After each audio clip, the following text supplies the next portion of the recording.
In Romans chapter 11, we hear about a new way to live, a new source of power. Paul says that the power of God that raised Jesus from the dead is available to us as our source of power. That is the thing that has changed in the world. And so I got to thinking about this candle here. These were purchased several years ago, and they came with a gallon of liquid wax. They're cool because if you keep enough liquid wax in here Sunday after Sunday, you can have a candle that remains at the same height, right? As opposed to your ordinary regular candles that get shorter because the wax melts away. But how would it be if I took this candle and tried to plug it in somewhere? How would that work? Not very well. First of all, there isn't any wire attached to it. Second, it is not set up to run on electricity, right? It's a completely different thing. It runs on liquid oil. You open it, you pour it in there every week to make sure that the flames stay lit. It's something like what Paul is saying. This is what has happened to us. And that is what Paul calls the flesh. A focus and a direction in life that is quite different from what Paul calls the spirit. So what he's saying is that the Spirit of God has done something dramatically different. So that now it's possible to run on a different kind of energy towards a different kind of life. It is way more than just trying hard. It is living from a different place. That's what has happened to us.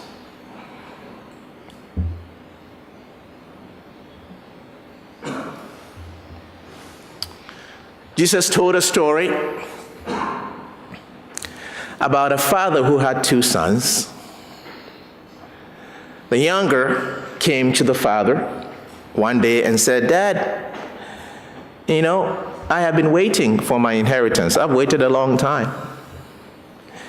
And the way things are going, the doctors around here are so good, healthcare these days is so good, I'm afraid you're going to live too long. And I hate to put it this way, but I've got things I need to do. I need to move forward. So if you don't mind, I know it's an insult, but if you don't mind, while you're still living, do you mind bringing out the papers and giving me my portion of the inheritance? This way I don't have to wait, right?" Of course, it was a big insult for a father to hear that from his own son, to basically wish his father dead, right? So he can get what he wants to get. But the father sells the property, cashes in, and gives him his portion, which is 1/3. Jesus says that he takes it, he runs away to a faraway land, as much distance as he can possibly put between himself and the rest of the family. And there he wastes it. Things become difficult. He loses his friends. His money runs out. And then the text says that he comes to himself. Something changes inside of him. And he begins to think, I am a son of a father who has plenty not only for his children, but for his servants. And here I am, starving. Here I am, suffering. I am going to go back. And so he heads back. The picture Jesus paints is that the father sort of has a left eye on the road watching for him to come. And as soon as he sees him, he takes off. He just takes off running. The boy has a prepared speech for his father, an apology. I mean, he's not just coming to stand there. He's got something to say. But he doesn't even get a chance to say it because the father folds him into a hug, an embrace. And while that is going on, he begins to give orders. Kill the fatted calf, bring brand new sandals, go into my wardrobe and grab one of my robes. Somebody grab my ring. This son of mine was lost, but he is found. He was dead, but now alive. There is that part about the older brother who hears what's going on. And the older brother comes in and begins to wonder what's happening, asks, and somebody says, well, your younger brother is home, and your father, so excited to see him alive, has just ordered this party. And when this story is told, somebody at the back always shouts, well, that's wrong. That's not how the world works. If you're not shouting it, I know you're thinking it.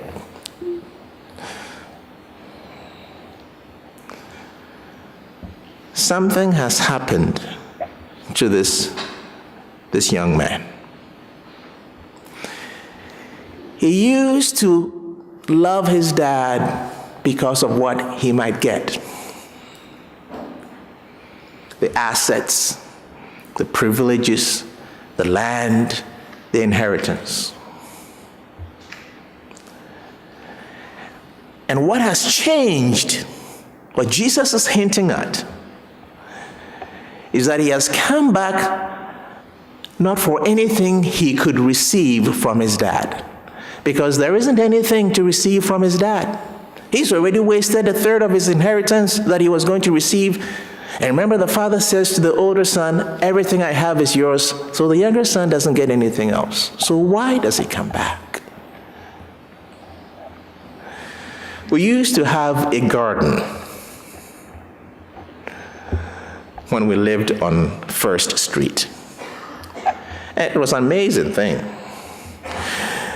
I had, even though I grew up in Ghana and we had done a lot of farming, and I hadn't done much gardening in the United States. But one day, Emma and Anna started talking about it, and next thing I know, they have a magazine and they're picking out seeds. Went to the library, and we were going.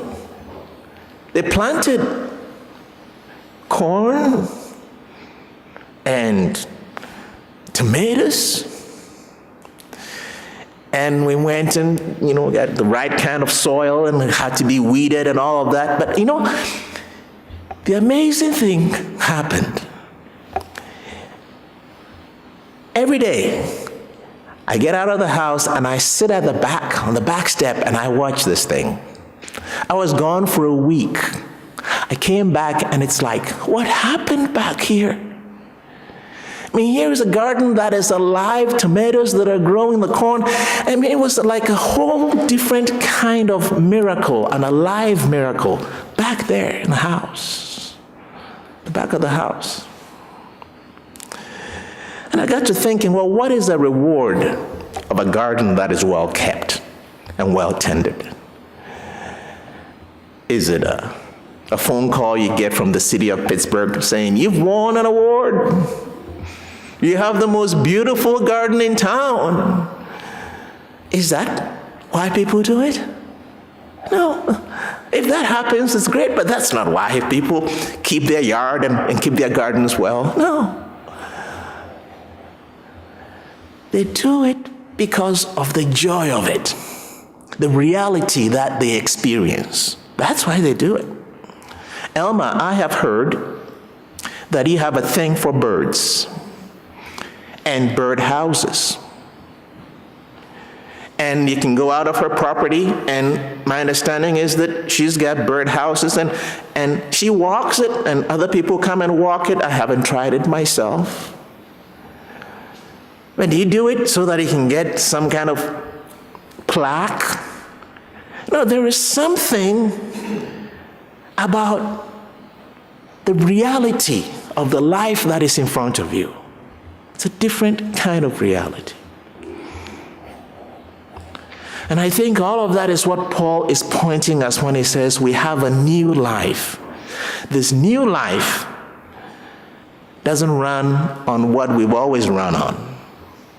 It runs on the Spirit. It runs on the Spirit, the Holy Spirit. So to the extent that we open ourselves to this Holy Spirit, this power of God, it's available to us. It's not just something we wait and get to when we die and go to heaven, my friends. If that were the case, God could have just waited and given it to us there. We need this power here